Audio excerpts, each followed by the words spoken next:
ជំរាបសួរអ្នកទាំងអស់គ្នាថ្ងៃនេះខ្ញុំសូមលើកយករឿងវិទ្យាសាស្ត្របែបប្រឌិតតាក់ទងជាមួយនឹងផ្នែក IT ហើយនឹងពួក Alien រឿងនេះមានចំណងជើងថា The Signal ចេញនៅឆ្នាំ2014សង្ឃឹមថាអ្នកទាំងអស់គ្នានឹងចូលចិត្តហើយនឹងជួយ like ជួយ comment បានច្រើន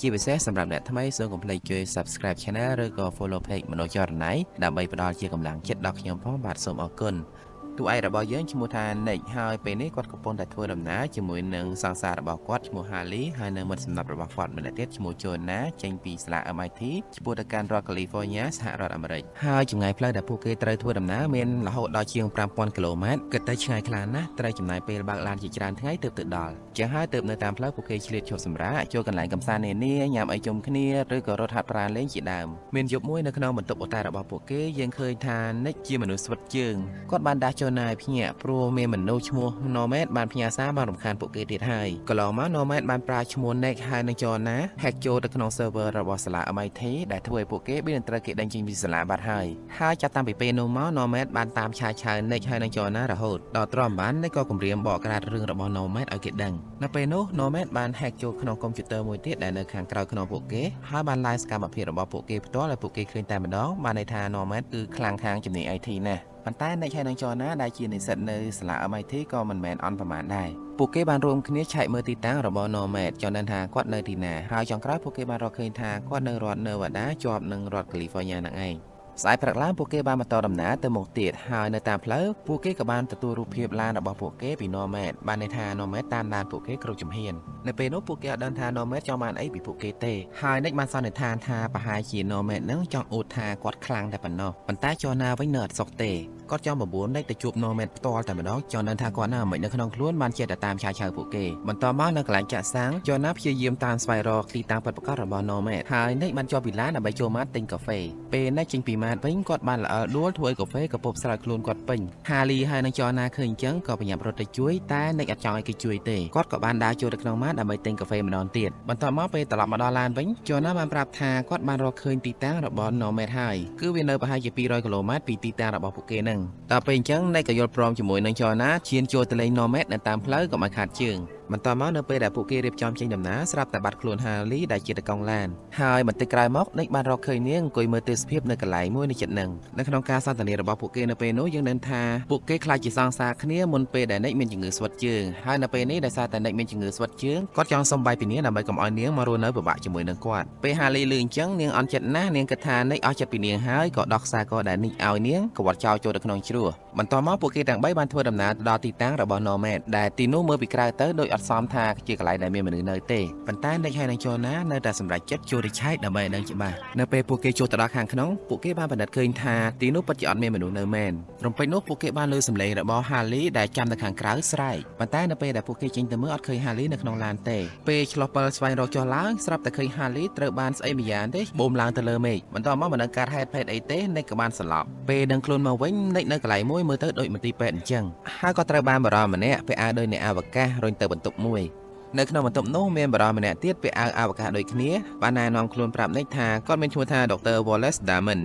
ពេលនោះ Dr. Diamond ចាប់ផ្ដើមថតសម្លេងសន្ទនារបស់ពួកគេហើយបានសួរសំណួរប្លែកៗទៅកាន់ Nick ថាតើគាត់បានជួបប្រទះជាមួយនឹង Signal ជាលើកដំបូងតាំងពីពេលណាមកពេលនោះ Nick អត់យល់ថា Dr. Diamond ចង់សួរពីស្អីទេ Signal ស្អីគាត់អត់យល់ដល់ពេល Nick ទាមទារចង់ជួបមិត្តភក្តិរបស់គាត់គេមិនអនុញ្ញាតឲ្យទេដោយសំអានថា Nick បានប៉ះពាល់ដោយផ្ទាល់ជាមួយនឹងភាវៈជីវសាស្ត្រមកពីក្រៅភពគាត់ខ្លាច Nick នឹងធ្វើឲ្យមានគ្រោះថ្នាក់ដល់អ្នកដទៃនៅពេលនោះផងដែរនៅសុកស្រាប់តែចំរបស់ Nick ហូរឈាមហើយគេក៏បានបញ្ជូន Nick ទៅសម្រាប់នៅបន្ទប់របស់គាត់វិញសិននៅថ្ងៃបន្ទាប់គេបានបញ្ជូន Nick មកបន្ទប់សួរចម្លើយម្ដងទៀតហើយនៅតាមផ្លូវគាត់បានឃើញកម្មករកំពុងតែជូតសម្អាតអីម្យ៉ាងបន្តមកនៅក្នុងបន្ទប់មួយគាត់បានឃើញ Harley កំពុងតែដេកសន្លប់ស្រុកស្ដឹងនៅក្នុងបន្ទប់នោះពេលនោះគាត់បានសុំឲ្យគេឈប់រុញគាត់ដើម្បីឲ្យគាត់បានចូលទៅជួប Harley ប៉ុន្តែគេអត់ធ្វើតាមគាត់ទេគេនៅតែបញ្ជូនគាត់ទៅជួបជាមួយនឹង Dr. Diamond នៅក្នុងបន្ទប់សម្ភាសដដែលនៅពេលនោះ Dr. Diamond បានសួរសំណួរប្លែកៗទៅគាត់ទៀតហើយដូចជាតើអ្នកឯងមានម្រាមជើង10មែនអត់តើអ្នកឯងមកពីផែនដីមែនអត់ពេលនោះ Nick ក៏ឆ្លើយថាមែនបន្តមក Dr. Diamond បានបង្ហាញព័ត៌មានសំខាន់មួយឲ្យ Nick បានដឹងគឺនៅផ្ទះដែលពួកគេចូលទៅឆែករក Nomad នៅថ្ងៃមុនគ្មាន Alien ហើយក៏សន្និដ្ឋានថា Nomad ដែលពួកគេតាក់ទងកន្លងមកគឺជា Alien នឹងឯងមួយរយៈក្រោយមកទៀតពេល Nick នៅក្នុងបន្ទប់ម្នាក់ឯងគាត់ស្រាប់តែឮសំឡេងរបស់ Jonah ចេញពីបំពង់ខ្យល់នៅក្នុងបន្ទប់នោះពេលនោះ Jonah ក៏បានប្រាប់ Nick ថាគាត់ក៏នៅបន្ទប់ចាក់សោមួយទៀតដូច Nick ដែរហើយគាត់មានអារម្មណ៍ថាអត់សូវស្រួលក្នុងខ្លួនទេ គាត់សង្ស័យថាពួកគេកំពុងតែត្រូវបានគេយកមកធ្វើពិសោធន៍ហើយថ្ងៃបន្ទាប់នៅក្នុងបន្ទប់សម្ភាសន៍ដុកទ័រ Diamond បានដាក់លំហាត់បែប IQ test ឲ្យ Nick ធ្វើហើយដោយសារតែ Nick ឆ្លាតគាត់អាចដោះស្រាយលំហាត់នោះបានយ៉ាងលឿនស៊ីផុយបន្ទាប់មក Nick ទាមទារសុំជួប Harley មាត់ស្រីគាត់ហើយនៅថ្ងៃនេះដុកទ័រ Diamond ដូចជាមានចិត្តល្អក៏ជួល Nick ទៅនៅទីនោះ Nick បានឃើញនាងកំពុងតែស្លាប់ក៏ប៉ុន្តែនៅក្នុងកណ្ដាស់ពេទ្យអត់មានទៅសេថានាងឈឺអីទេហើយដុកទ័រ Diamond សន្យាជាមួយ Nick ថានៅពេលដែលនាងដឹងខ្លួនគាត់នឹងប្រាប់ Nick មុនគេថ្ងៃបន្តមកទៀត Nick បានរៀបចំផែនការដើម្បីគេចចេញពីទីនោះគាត់បានយកនំចំណីដែលគេឲ្យគាត់ញ៉ាំទៅកិនកំទេចជាម្សៅប៉ាតបង្ហុយទៅលើបេតុងលេខូដើម្បីចង់ដឹងថាតើគេប្រើលេខអីខ្លះដើម្បីបើកទ្វារក្នុងពេលជាមួយគ្នាដែរយើងបានឃើញដុកទ័រ Diamond កំពុងតែធ្វើការពិសោធន៍ទៅលើអីម្យ៉ាងទៀតគាត់បានដាក់សត្វគោនៅក្នុងបន្ទប់សុវត្ថិភាពមួយហើយដូចជាបើកទ្វារឲ្យសត្វអីម្យ៉ាងចេញមកស៊ីគោនឹងប៉ុន្តែលទ្ធផលបានឲ្យដឹងថាសត្វចម្លែកនោះអត់បានធ្វើអីគោនឹងទេក្រោយមកបន្តិចស្រាប់តែមានសញ្ញាប្រកាសអាសន្នប្រាប់ថាសត្វចម្លែកនោះបានរត់រួចនៅពេលនោះបុគ្គលិកទាំងអស់បានຕົកNickចោលហើយនាំគ្នារត់ទៅគ្រប់គ្រងស្ថានភាពឆ្លៀតការនោះ Nick ក៏ចង់រត់ដែរក៏ប៉ុន្តែមិនយូរប៉ុន្មានគេក៏អាចគ្រប់គ្រងស្ថានភាពបានហើយបានមកទទួល Nick យកទៅវិញនៅតាមផ្លូវ Nick បានឃើញជាអគារមានស្នាមសត្វចម្លែកខ្វាចដែលមើលទៅសត្វនោះដូចជាមានកម្លាំងខ្លាំងណាស់បន្តមកនៅក្នុងបន្ទប់សម្ភារ Nick បានសួរដុកទ័រ Diamond ពីចរណាមិត្តភក្តិរបស់គាត់នៅពេលនោះដុកទ័រ Diamond បាននិយាយតែមុខស្មើថាពួកគេអាចបានយកចរណាមកនៅទីនេះទេតែ Nick ច្បាស់ណាស់ថាចរណានៅទីនេះព្រោះគាត់បាននិយាយជាមួយនឹងចរណាតាមបំពង់ខ្យល់ថ្ងៃបន្តទៀត Nick ក៏សម្រេចចិត្តលួចរត់ហើយបានលួចយកទាំង Harley មិត្តស្រីរបស់គាត់ដែលកំពុងតែស្លាប់នោះទៅជាមួយផងដុកទ័រ Diamond បានរកឃើញនៅលើក្រែដេករបស់ Nick សិតតែផែនការរត់គេចដែល Nick បានគូប៉ុន្តែដោយសារតែ Nick ពិការអញ្ចឹងការរត់គេចមិនមែនជាការងាយស្រួលសម្រាប់គាត់ទេទីបំផុតដុកទ័រ Diamond បានតាម Nick ទាន់ដដែលបន្ទាប់មកនៅពេលដឹងខ្លួនវិញ Nick នៅបន្ទប់មួយជាមួយនឹង Harley ដែលពេលនេះនាងបានដឹងខ្លួនហើយនិយាយបានតែពី3ម៉ាត់នាងក៏ស្លាប់ទៅវិញពេលនោះ Nick បានព្យាយាមរើបម្រើជាមួយនឹងបុគ្គលិក2នាក់ទៀតដើម្បីទៅដាក់ Harley ឲ្យភ្ញាក់មកវិញការរើបម្រើនោះបានធ្វើឲ្យ Nick ធ្លាក់ចុះពីលើគ្រែហើយគាត់ភ្ញាក់ផ្អើលខ្លាំងណាស់នៅពេលដែលឃើញជើងរបស់គាត់បានប្រែទៅជាជើងរបស់ robot ពេលនោះដុកទ័រ Diamond ដែលមើលមកពីក្រៅបន្ទប់បានប្រាប់ Nick ឲ្យរងាប់អារម្មណ៍គាត់ចាប់អារម្មណ៍លើ Nick ខ្លាំងណាស់ព្រោះ Nick គឺជាមនុស្សពិសេសប៉ុន្តែ Nick មិនធ្វើតាមគាត់ទេគាត់បានប្រើជើងថ្មីរបស់គាត់ទាត់ទ្វារឡើងល្បើកដើម្បីនាំ Harley ចាក់ចេញពីទីនោះយើងសង្កេតឃើញថា Nick ពេលនេះចេះដើរវិញហើយចម្លែកណាស់បុគ្គលិកផ្សេងទៀតពេលឃើញចឹងអត់ព្យាយាមចាប់ឃាត់ Nick ទេទុកឲ្យគាត់នាំ Harley ចាក់ចេញទៅតាមស្រួលនៅពេលហ្នឹងមានតែដុកទ័រ Diamond ទេដែលដើរតាម Nick ហើយនៅពេលដែលគាត់តាមទៅដល់ចរាយន្តគាត់គ្រាន់តែប្រាប់ Nick ថានៅខាងក្រៅគ្រោះថ្នាក់ណាស់ហើយគាត់អត់អាចការពារ Nick នៅខាងក្រៅនោះបានទេប៉ុន្តែពេលនោះ Nick អត់បានស្ដាប់គាត់ទេនៅតែចេះចង់រត់ចេញហើយបន្ទាប់ពីបានដើរតាមផ្លូវខ្វាត់ខ្វាយដែលមើលទៅដូចជានៅក្នុងលូទីបំផុត Nick អាចចេញមកខាងក្រៅឃើញពន្លឺថ្ងៃបានវិញហើយចៃដន្យណាស់ពេលនោះ Harley ក៏បានភ្ញាក់ដឹងខ្លួនវិញល្មម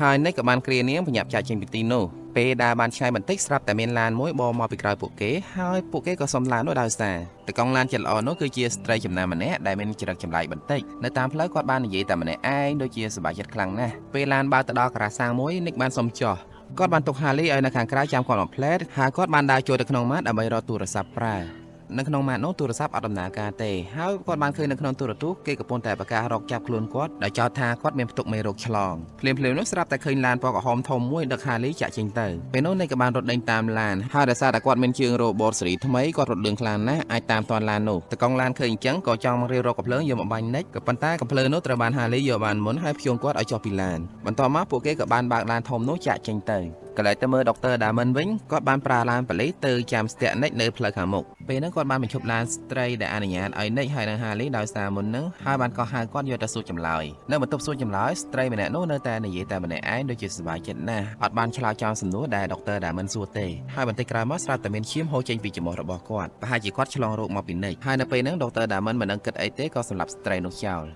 និយាយពី Nick ហើយនិង Harley វិញពេលបើកឡានតាមផ្លូវសុកស្រាប់តែផ្លូវនោះបុកចំច្រឡងជ្រួមួយមិនដឹងថាវិស្វករជំនាញមកពីខាងណាទេសង់ផ្លូវបែបហ្នឹងពេលហ្នឹង Nick ក៏បើកឡានត្រឡប់ទៅក្រោយវិញរហូតដល់មជ្ឈមណ្ឌលទេសចរមកកន្លែងហើយពួកគេក៏សម្រាកនៅទីនោះសិននៅទីនោះអត់មានមនុស្សនៅទេហើយ Nick បានព្យាយាមប្រើទូរស័ព្ទតែវាក៏មិនដំណើរការដែរនៅក្នុងនោះពួកគេក៏បានរកឃើញផែនទីភូមិសាស្ត្រដែលពួកគេកំពុងតែនៅហ្នឹងក៏ប៉ុន្តែវាក៏អត់បានជួយអីដល់ពួកគេច្រើនដែរហើយដោយសារតែមេចិត្តយប់ហើយពួកគេក៏សម្រេចថាស្នាក់នៅទីនោះមួយយប់សិននៅយប់នោះ Nick ដូចជាឮសំឡេងនរណាផ្សេងនៅទីនោះដែរពេលនោះពួកគេបានលបទៅមើលយ៉ាងប្រុងប្រយ័ត្នហើយតាមពិតម្នាក់នោះគឺជាចរណាមិត្តភក្តិរបស់ពួកគេបន្ទាប់មកនៅពេល Harley គេង Nick សង្កេតឃើញថានៅក្រៅកញ្ចឹងករបស់នាងមានស្នាមអីម្យ៉ាងបានន័យថាគេក៏បានធ្វើពិសោធន៍លើនាងដែរហើយនៅក្នុងការពិភាក្សាគ្នានៅយប់នោះចរណាបានសន្និដ្ឋានថាពួកគេនៅក្នុងតំបន់ស្រាវជ្រាវសម្ងាត់របស់អាមេរិកដែលគេហៅថា Area 51គាត់ក៏បានបង្ហាញដៃរបស់គាត់ឲ្យ Nick មើលដែលពេលនេះគេបានកែវាទៅជាដៃរបស់ robot បាត់ហើយនៅយប់នោះផងដែរ Dr. Diamond បានដឹកនាំកងកម្លាំងទៅព័ទ្ធផ្ទះបុរសដែលជាម្ចាស់ឡានធំដែលបានប៉ះពាល់ជាមួយនឹង Nick ហើយនឹង Harley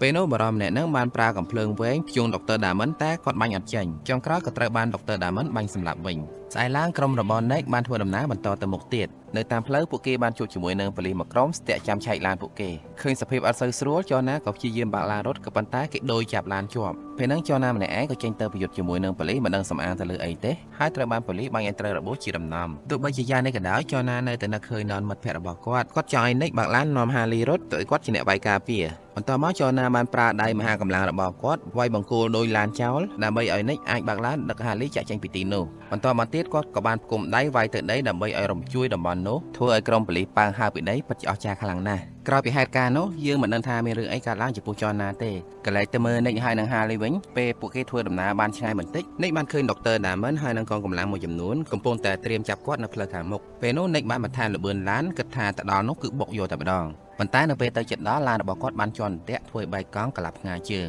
គ្រោះថ្នាក់លើនោះបានធ្វើឲ្យពួកគេសុទ្ធតែត្រូវរបួសជាដំណំហើយនៅពេលនោះហាលីបានឆ្លៀតបកគលខ្សែកដែល Nick គិតថានាងបានបោះចោលហើយបកគលឲ្យគាត់វិញក្រោយមកបន្តិចក៏មានគេមកសាយហាលីចាក់ចេញទៅបន្តមកទៀត Nick បានចាប់អារម្មណ៍ទៅលើផ្លាកឈ្មោះរបស់ដុកទ័រ Damon បើសិនជាគេអានបច្រាស់មកឈ្មោះនឹងគឺ Nomad ហើយពេលហ្នឹងដុកទ័រ Damon ក៏បានសារភាពថាគាត់គឺជា Nomad ដែរគាត់ចាប់ Nick មកទីនេះគឺដើម្បីធ្វើការពិសោធន៍ទៅលើបច្ចេកវិទ្យា Alien នៅលើខ្លួនរបស់ Nick ហើយឃើញថាវាទទួលបានជោគជ័យពិតមែនតែក៏មិនត្រូវបន្ទោសគាត់ទាំងស្រុងដែរព្រោះ Nick ទេដែលជាអ្នកស្វែងរកគាត់ពេលនោះ Nick ខឹងខ្លាំងណាស់ធ្វើឲ្យជើងរបស់គាត់ឡើងពន្លឺហើយបន្តមកគាត់ក៏បានរត់យ៉ាងលឿនដោយរន្ទះរហូតបុកធ្លាយរនាំងមើលមិនឃើញមួយនៅពេលដែល Nick មើលទៅក្រោយវិញគាត់បានឃើញដុកទ័រ Damon ដើរមកដល់ហើយនៅពេលដែលដុកទ័រ Damon ដោះមួកចេញទើបយើងដឹងថាតាមពិតគាត់គឺជាមនុស្សយន្ត Android តាមពិតបុគ្គលិកដែលធ្វើការនៅទីនេះទាំងអស់សុទ្ធតែជាមនុស្សយន្ត Android ទាំងអស់ហើយពួកគេចាប់មនុស្សមកទីនេះដើម្បីធ្វើពិសោធន៍លើបច្ចេកវិទ្យា Alien ប៉ុន្តែមានមនុស្សខ្លះនៅពេលដែលបញ្ចូលបច្ចេកវិទ្យា Alien ទៅពួកគេបានក្លាយទៅជាមនុស្សមិនប្រក្រតីអត់ដូច Nick ទេចឹងហើយទើបដុកទ័រ Damon សម្រាប់ពួកគេចោលបន្តមកនៅពេលដែល Nick ត្រឡប់ខ្លួនមើលបរិយាកាសជុំវិញគាត់យើងឃើញថា Nick មិនមែននៅលើផែនដីទេតាមពិតវាគឺជាពិភពដ៏ទំនើបមួយឬក៏អាចថាជាយានអវកាសដ៏ទំនើបមួយដែលនៅលើលំហអាកាសសូមអរគុណអ្នកទាំងអស់គ្នាដែលបានតាមដានរឿងនេះជាមួយខ្ញុំពីដើមដល់ចប់បើសិនជាយល់ថារឿងនេះល្អមើលឬយ៉ាងណាសូមជួយ comment ប្រាប់ផងជាពិសេសសម្រាប់អ្នកថ្មីសូមកុំភ្លេចជួយ subscribe channel ឬក៏ follow page មនោចរណៃដើម្បីតាមដានរឿងល្អៗមើលចឹងទៀតពេលនេះខ្ញុំសូមជម្រាបលា